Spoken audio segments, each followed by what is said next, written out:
First of all അതൊരു വെയിലബിൾ offence ആണ്. ഞാൻ ഒളിവിൽ പോയി എന്ന് പറഞ്ഞ ഏഷ്യാനെറ്റിലെ വാർത്തയാണ് ഞാൻ കാണുന്നത്. എന്ന് വെച്ചിട്ടുണ്ടെങ്കിൽ ജസ്റ്റ് സൈബർ ക്രൈം പോലും അല്ല. എന്നെ വീട്ടിൽ നിന്നും അറസ്റ്റ് ചെയ്തിട്ടില്ല. എന്നെ മോഹൻലാലിനെ അപമാനിച്ചു, ടെറിട്ടോറിയൽ ആർമി അപമാനിച്ചു എന്നൊക്കെ പറഞ്ഞൊരു കേസ് തിരുവല്ല പോലീസ് സ്റ്റേഷനിൽ ഫയൽ ചെയ്തു. അപ്പോൾ അത് സംബന്ധമായിട്ട് കുറച്ച് കാര്യങ്ങൾ നടന്നിരുന്നു. അപ്പോൾ അതിനൊന്ന് എക്സ്പ്ലെയിൻ ചെയ്യാനായിട്ടാണ് ഞാനിപ്പോൾ ഇവിടെ നിൽക്കുന്നത്. അതിന് കുറച്ച് ചോദ്യങ്ങളുണ്ട്. അപ്പോൾ ഒന്നാമത്തെ ചോദ്യം എന്ന് പറയുന്നത്, ചെകുത്താൻ ഒളിവിൽ പോയിട്ടുണ്ടോ എന്നാണ്. ചെകുത്താൻ ഒളിവിൽ പോയിട്ടേ ഇല്ല. ഇന്നേ വരെ ചെകുത്താൻ ഒളിവിൽ പോയിട്ടില്ല. ഈ കേസുമായിട്ട് ബന്ധപ്പെട്ട് ഒളിവിൽ പോകേണ്ട ഒരു ആവശ്യമില്ല. എന്നോട് 12 മണിക്ക് 8-ാം തീയതി 12 മണിക്കാണ് പോലീസ് വിളിച്ചു പറയുന്നത്, CI നാളെ 8 മണിക്ക് വരാനായിട്ട്. അതായത് 9-ാം തീയതി 8 മണിക്ക് രാവിലെ പോലീസ് സ്റ്റേഷനിൽ ഹാജരാണോന്നാണ് പറഞ്ഞിരുന്നത്. അത് പ്രകാരം ഇരിക്കുമ്പോൾ കാണുന്നത് 7 മണിക്ക് ഞാൻ ഒളിവിൽ പോയി എന്ന് പറഞ്ഞ ഏഷ്യാനെറ്റിലെ വാർത്തയാണ് ഞാൻ കാണുന്നത്. അപ്പോൾ ഞാൻ CI വിളിക്കുന്നുണ്ട്. അപ്പോഴും CI എന്നോട് പറഞ്ഞത് വാർത്തകൾ വിശ്വസിക്കണ്ട, നീ നാളെ രാവിലെ 8 മണിക്ക് വന്നാൽ മതി എന്നാണ്. അപ്പോൾ അതനുസരിച്ച് ഞാൻ രാവിലെ 8 മണിക്ക് CI പറഞ്ഞ പോലെ അവിടെ എത്തുന്നുമുണ്ട്.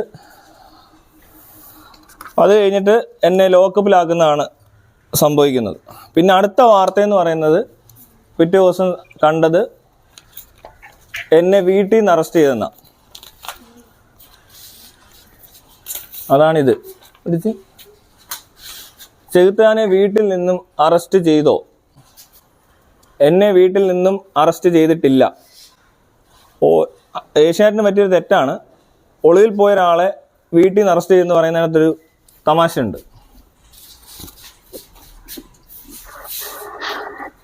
ഈ ഒളിവിൽ പോയി അറസ്റ്റ് ചെയ്തെന്ന് പറയുന്നത് എന്നെ ലോക്കപ്പിലിടാൻ വേണ്ടിയിട്ടാണ്. അല്ലാതെ ഒരാൾ സ്വയം അവിടെ റിപ്പോർട്ട് ചെയ്താൽ അയാളെ ലോക്കപ്പിലിടാനും ഇങ്ങനത്തെ ഫോട്ടോഷൂട്ട് നടത്താനൊന്നും പറ്റത്തില്ല. അപ്പോൾ ഈ പറഞ്ഞ കാര്യങ്ങളിൽ പിന്നെ അത് കഴിഞ്ഞിട്ട് മെഡിക്കൽ എടുക്കുന്നുണ്ട്. പിന്നെ ഈ പറഞ്ഞ പോലെ തെളിവെടുക്കാനായിട്ട് അങ്ങനെയൊക്കെ കൊണ്ടുവരുന്നുണ്ട്. ബബിലെ, ഈ പറഞ്ഞ കാര്യങ്ങളില്ലേ, ഹലോ, അപ്പൊ അതിനകത്ത് ഇപ്പോൾ നമ്മളെ ഇങ്ങനെ ഒരു ബെയിലബിൾ ഒഫൻസ് സ്റ്റേഷൻ ജാമ്യം തരാമെന്ന് പറഞ്ഞ് വിളിക്കേണ്ട കാര്യമൊക്കെ അല്ലേ ഉള്ളൂ? അതെ, അത്രേ ഉള്ളൂ. അത് കഴിഞ്ഞാൽ സ്റ്റേഷനിൽ ചെന്ന് ജാമ്യം എടുത്ത് വിട്ടാ മതിയല്ലോ.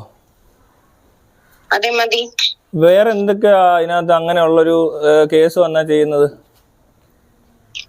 അല്ല, വേറെ ഉള്ളതെന്ന് വെച്ചിട്ടുണ്ടെങ്കിൽ അവർക്ക് ഇൻവെസ്റ്റിഗേഷനും കാര്യങ്ങളും നടത്തിക്കൊണ്ട് അത് നിങ്ങളെ മൊഴിയെടുക്കും.